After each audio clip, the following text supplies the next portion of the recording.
from that point, my mindset shifted and I became a student of Tyrone, a student of Chad, or the good-looking guy that always gets the women. And what I realized was, have you ever been in a situation where you found yourself really attracted to someone, and in order to attract that person, you literally went about changing yourself, your appearance, maybe how you dressed, how you talked, the music you listen to, the people you hang out with, your hobbies, all these things you will change just in order to attract this really hot girl or someone that you consider out of your league, right? How many times has this happened to you? Has this happened to you? Well, I can tell you from experience that this has happened to me multiple times, especially growing up as someone that had all these learning disabilities. I was ADHD, Asperger's, I was quirky, nerdy, a dork. Girls actually would call me that. And they would make fun of me to my face, and I would let them because I wanted to attract them. And over time, what I realized was I was starting to mold and change who I really was and my inner core being, or at least the being that I projected myself to be out in the real world, to these women that, were looking for other guys that had these characteristics that I could then embody myself. And this is something that I'm almost positive that you've experienced. And I'm going to call it, for the sake of this video, you're dumbing yourself down for Deborah, okay? And this is a concept. What do I mean by this? That sounds crazy. This is a concept that you, as an individual person, who you are, you're actually lacking so much self-love, and the person that you are, maybe it was because of the situation you were raised in, you're a codependent, you're an empath, that was modeled to you, you weren't given enough self-love as a young child growing up, and now you're constantly people-pleasing and seeking approval from outside of yourself and willing to change who you are in order to please others around you. That happened to me. I'm sure you can relate to this. What ends up happening is you find someone very attractive, maybe in your inner circle or at school. In my case, for example, I'll tell you about what happened to me. Freshman year, I go to this new high school. I came from a small school before. It's my first time in a big school. I'm a complete nerd, and I go to school with my shirt tucked in. I'd wear like a little belt. I sometimes even bring an actual lunchbox when bringing a paper bag to school or just going off campus because you knew a senior was a cool thing to do. I didn't have those connections, so I literally would bring a lunchbox to school sometimes. Freshman year was a nightmare for me, let's just say that.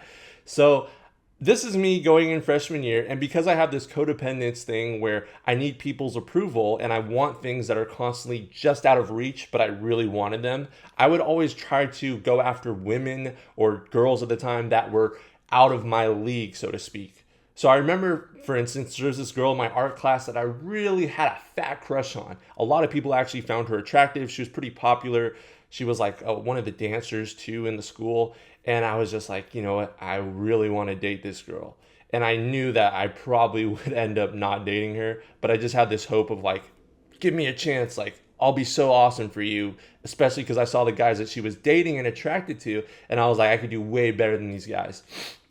So I remember I would sit next to her in class, and I basically became her little lapdog, and I'm sure you guys can probably relate to this too. Like, you end up being like her little paper boy. So if she wanted like a project done last minute, she would probably text me or call me, and I would be able to pull it off for her, or I could even help her with her math problems or her English problems, different homework assignments that she had in different classes. I would help her with those just for the chance to get to talk to her. And I thought that somehow communicating with her about school outside of the classroom would then segue into me getting her in my bed, or at least dating her. I wasn't even thinking about getting her in my bed at that point. I was just like, I just want to date this girl. I want to kiss her and hold her hand. That's how innocent and naive I was. And like a lot of us who find this content, you're raised probably from a decent family or some sort of family structure that raised you in a Christian-like way, where you don't think necessarily women can be taking advantage of you, or you think that women are like your mom or your sister, or that was modeled for you, like the women in your family. And then you go out into the real world and you get your freaking heart ripped out, right?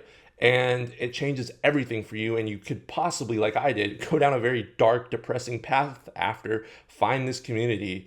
And hopefully you can work your way up to the point where you are now, if you've been following this content, where you slowly but surely transform and evolve, and you're no longer bitter and angry, and you've learned from those processes, and you're able to share it with others to help young guys coming up so they don't make the same mistakes. That's my goal with all this content, is to get you guys to the point where you're able to talk about these kinds of situations. Anyways, me being super naive and not understanding how women in the world operated differently than how I was raised with my mom at home as a single mother, and seeing that role model structure, I had no idea that women could actually be out and getting you. And oh yeah, those Hollywood movies where they tell you to be a nice guy and all this stuff, I was doing all those things and that didn't work out either. So at this point, I'm like pulling my hair out thinking like, okay, eventually one of these times it's going to be like a Hallmark movie and I'm going to be like the right guy, and she's going to realize that, and she's going to appreciate that, hey, I'm taking the time out of my day to do your homework for you.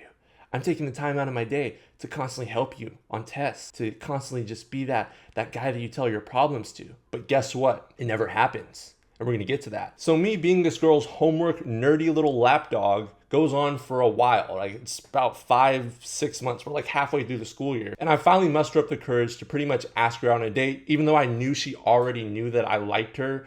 And she had way more experience than me because she was a little older. So she was literally just like, girls know that you like them, even if you're in a position like this where you're like the nerd dork guy that's giving them homework and trying to work your way in that way. And what she still will do is she'll keep you on a string with the possibility that there's maybe a chance. So what she would do is like, she would kind of flirt with me, you know, I'd give her the right answers here or there, and I would help her out with this and that. And she would kind of like touch my arm or flirt with me, play with me, send me an extra text outside of just what the homework was about, maybe send me a selfie once in a while, nothing crazy. But what ended up happening was I finally got the courage to ask her out. It fell through. She basically said like, you're like just a friend, you're really silly, you're a silly guy, and all this stuff. And I find out that a couple weeks later, she ends up having something done to her in her pants on campus by another guy that I knew, and basically like lost her virginity. And I didn't even find out about it from her. I found out about it through the grapevine, just gossip, and I was devastated, honestly, because I knew this guy, I knew how he operated. You know, this wasn't his first time around the block.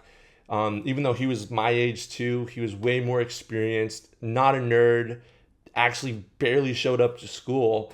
And he actually had like a fake driver's license or whatever. He could buy alcohol, he could go off campus. He was cool with the seniors and stuff. He was way more popular.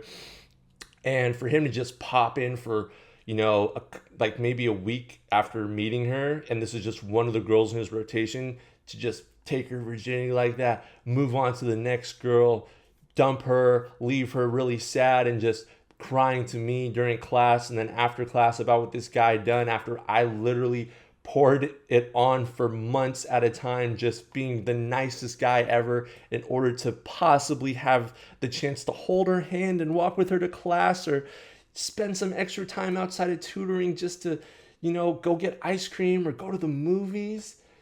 And then this guy just swoops in out of nowhere and just does what he does, man. I was devastated, bro. And I just remember getting pretty freaking emotional. I'm pretty sure I was angry at her too. And I actually cried a couple times at night because I was just so like, what are you doing? Like, it really just confused me and I had no idea what was going on. And I was just devastated that she allowed that to happen too. With that guy, I felt like was not the right fit. And you know what? I was like, I could do way better than that guy. Like, I was thinking that in my head.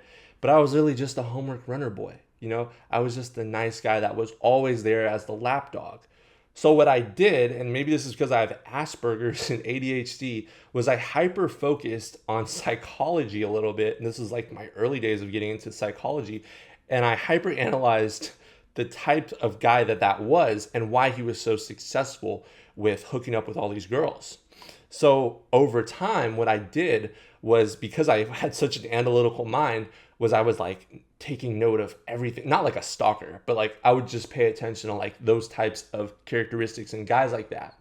And from that point, my mindset shifted and I became a student of Tyrone, a student of Chad, or the good looking guy that always gets the women.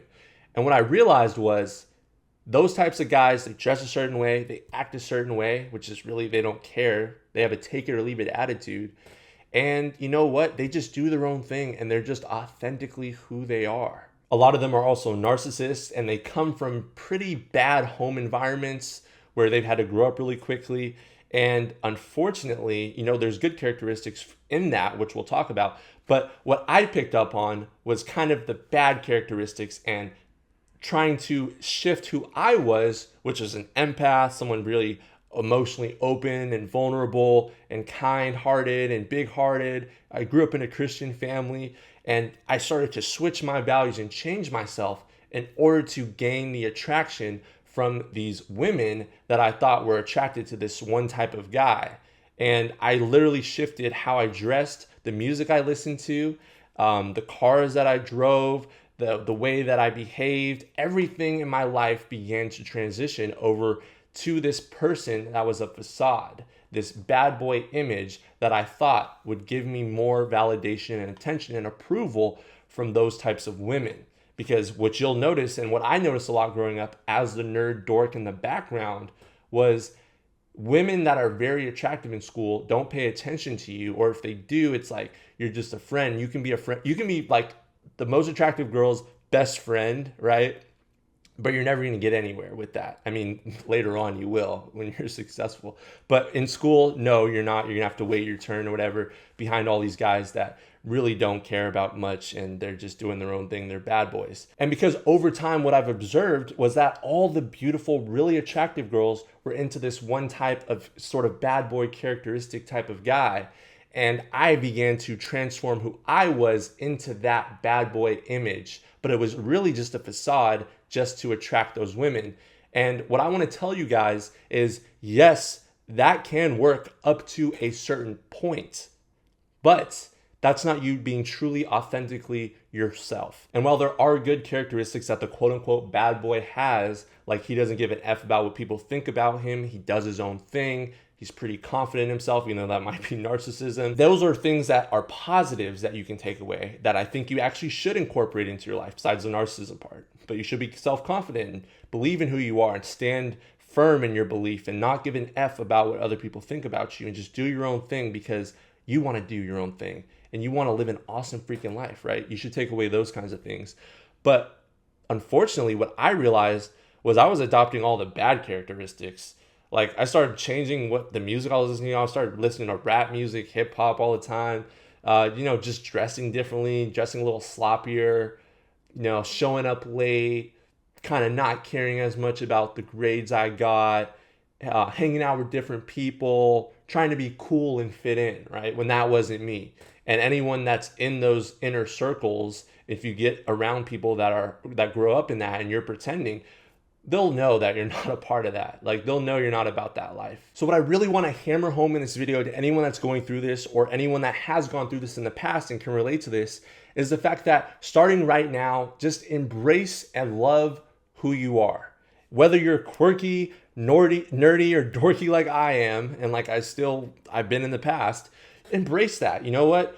Don't care about what other people think about you. Yeah, you should incorporate some of the bad boy characteristics in that sense, but love who you truly are, embrace it, and if the right women come around you, then that's great. If they don't, then who cares? Keep crushing it, keep being yourself, keep being awesome, and continue to do what you do and level up in life. And you'll actually realize over time, especially when you get older, that nerdy, quirky, dorky, kind of like Napoleon Dynamite type of humor, women actually find that really, really attractive, okay? Like, they really do. And it's just you being your dorky little self, and they'll love that because you're being who you are.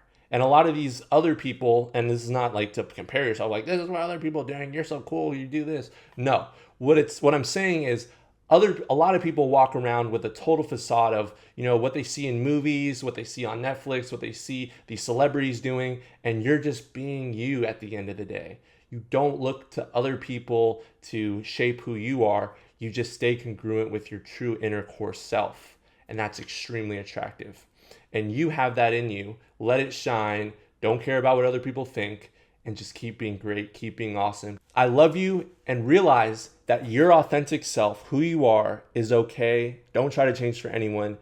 Embrace who you are, love who you are, tweak where you need to fix, but still realize that you just being here as a conscious being is extremely valuable to the world, and you're here for a reason. I love you all. Stay blessed.